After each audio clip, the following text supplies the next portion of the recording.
right, it is the end of 2024 awards season, so let's talk about it. All right, I have pulled up a bunch of winners from like 14 or so awards all over the place, and I just wanted to get a sense of, did I miss something?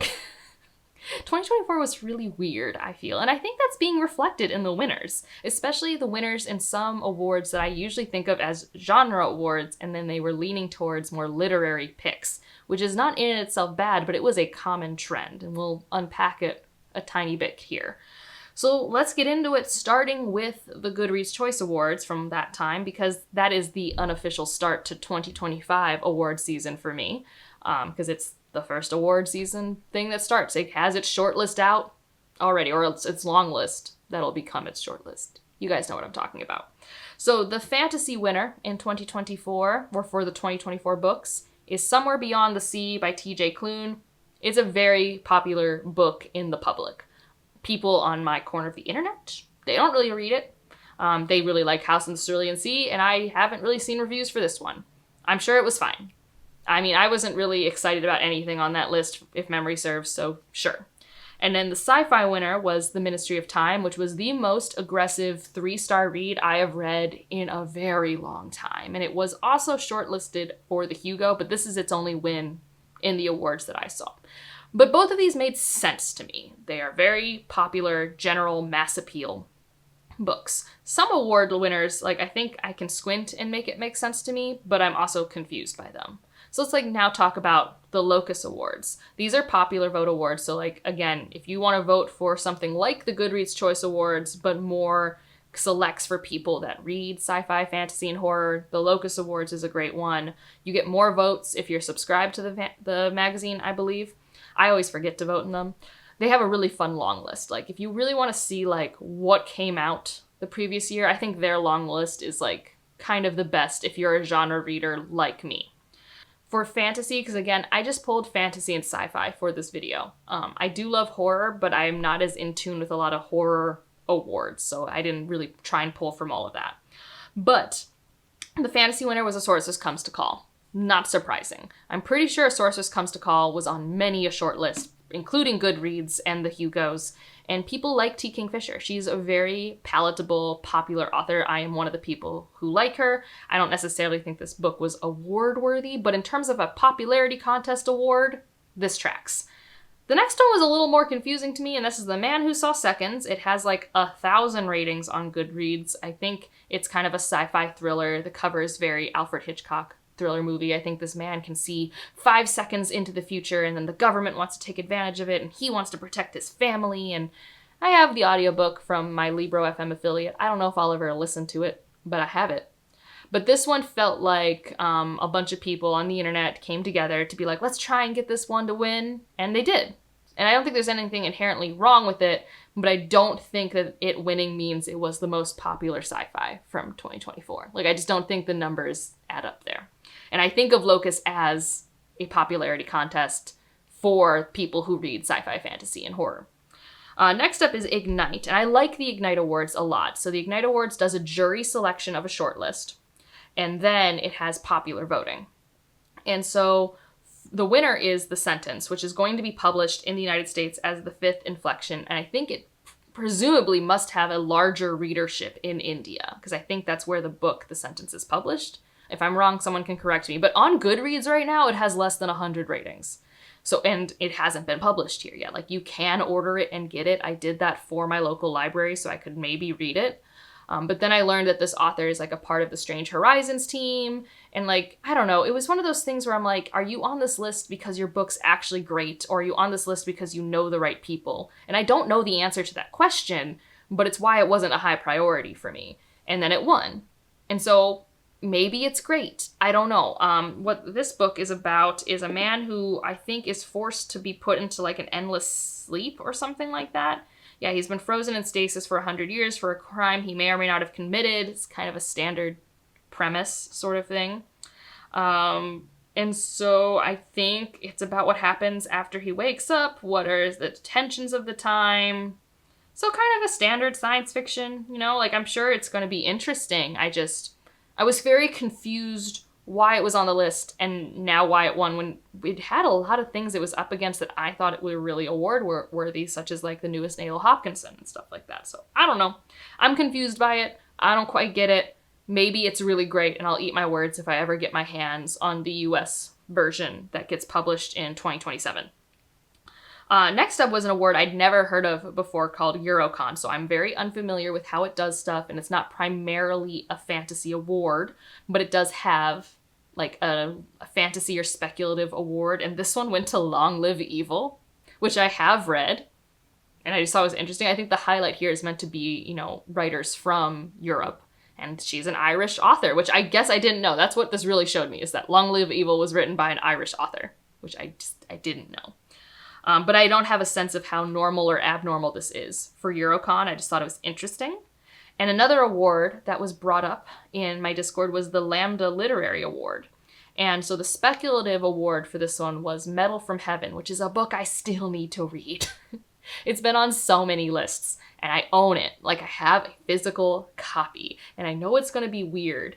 And this is what I mean by, like, I think prose style, especially like complicated prose style, it was either like super like comfy, cozy, like everyone could read a general fiction style, or really hard to read books. Like, it didn't feel like I had middle ground in these winners, because I have tried to read Metal from Heaven, and it has a style that is not easy for my brain. Doesn't mean I won't like it, but it's tricky. It's a tricky book. And then I have the British Sci-Fi Award. I think it's BSFA. That's the one. And talk about a book that I did not know this book existed. Okay, it's called 381. Okay, and again, not that many ratings. Like, really not that many ratings, but I don't know how voting works for this. I think it's membership-based. I think this is a membership-based award. It's kind of like the Hugos.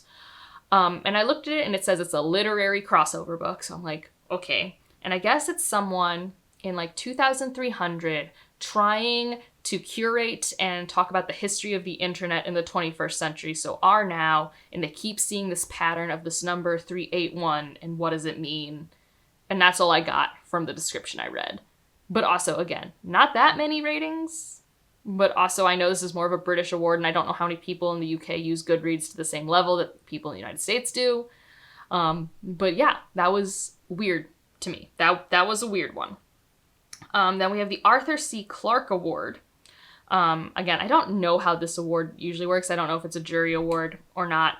The one that won this is a literary sci-fi. At least I think of it as a literary sci-fi book called Annibot, which answers the question we've always been asking constantly about, like, I think just like robots as companions and the different levels in which we look at that companionship. I think Annibot potentially is for intimacy. I'm unsure. I was not interested in it, and then people who have similar tastes to me had read it and didn't enjoy it, and so I did not read it. Like, this was nominated for the Goodreads sci-fi section, which I notoriously did not like any of the books nominated for the Goodreads sci-fi section. Like, I don't enjoy that.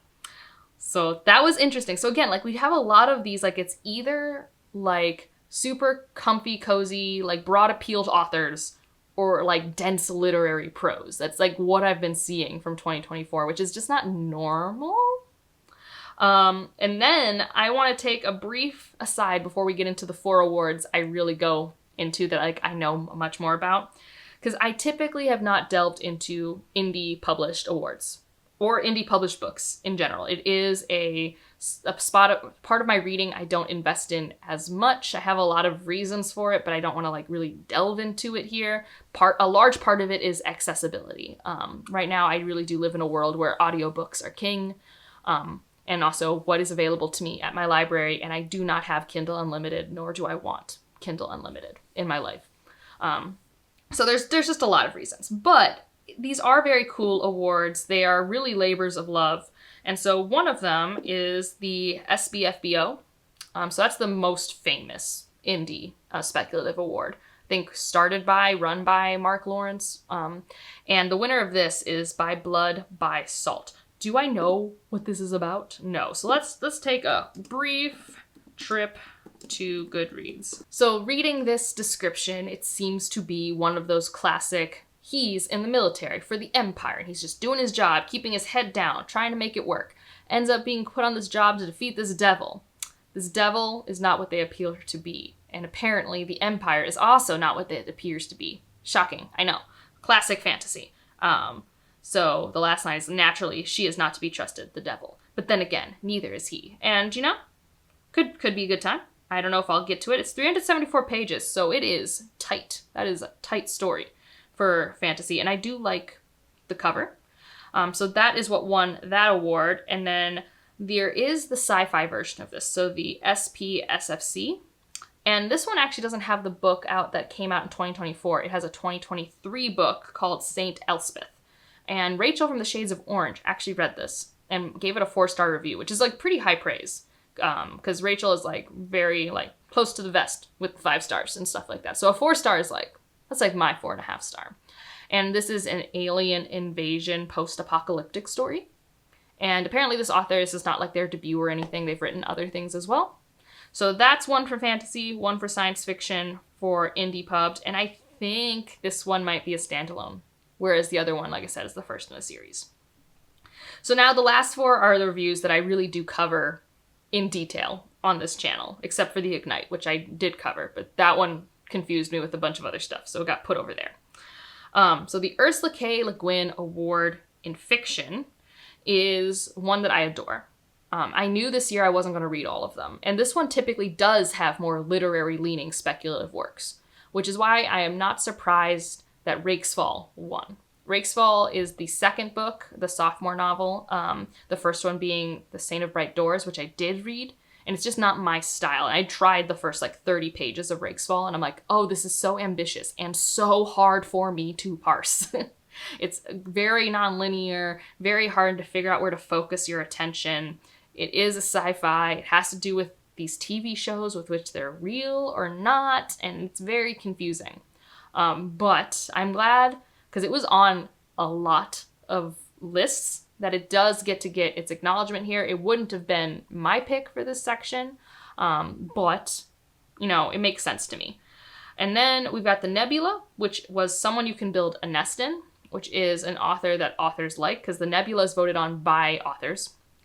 And I liked it. It was nominated for the Hugo. I didn't love it.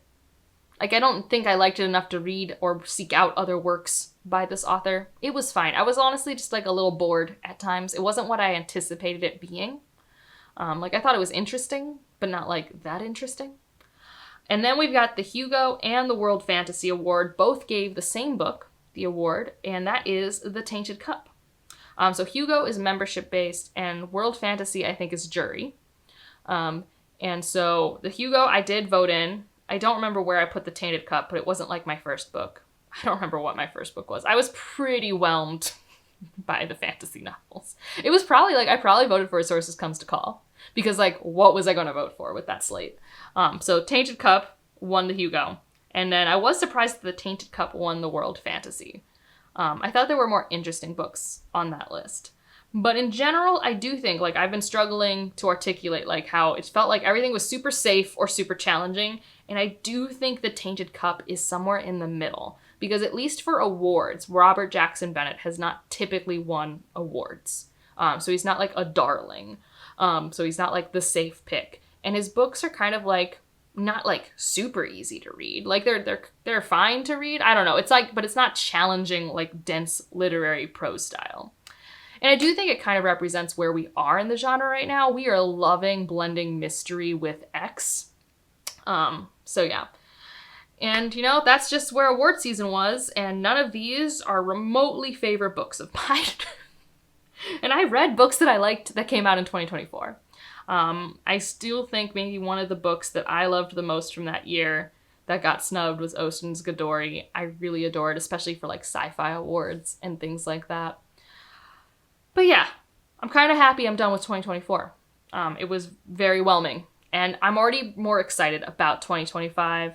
Like, I know there's more books to come, and already I love the fantasy section for the Goodreads. Like, it's not, like, perfect, but it's, like, really strong. And I do know that actually good sci-fi books came out, even if the Goodreads Choice Awards refuses to acknowledge it. So I'm excited to see what we're going to get for the Nebulas and the Hugos and the Ignites as the year goes on. And yeah, let me know what you think about this. Do you have any insights that I don't have? What are some awards you like to follow that I didn't mention? Because obviously this is not an exhaustive list. And if you just want to leave an emoji to let me know you're here, oh, leave a cup for the Tainted Cup, because I think it's the only one that actually won 2 awards. And otherwise, like if you liked it, subscribe if you want to, and I'll see you in the next one. Bye.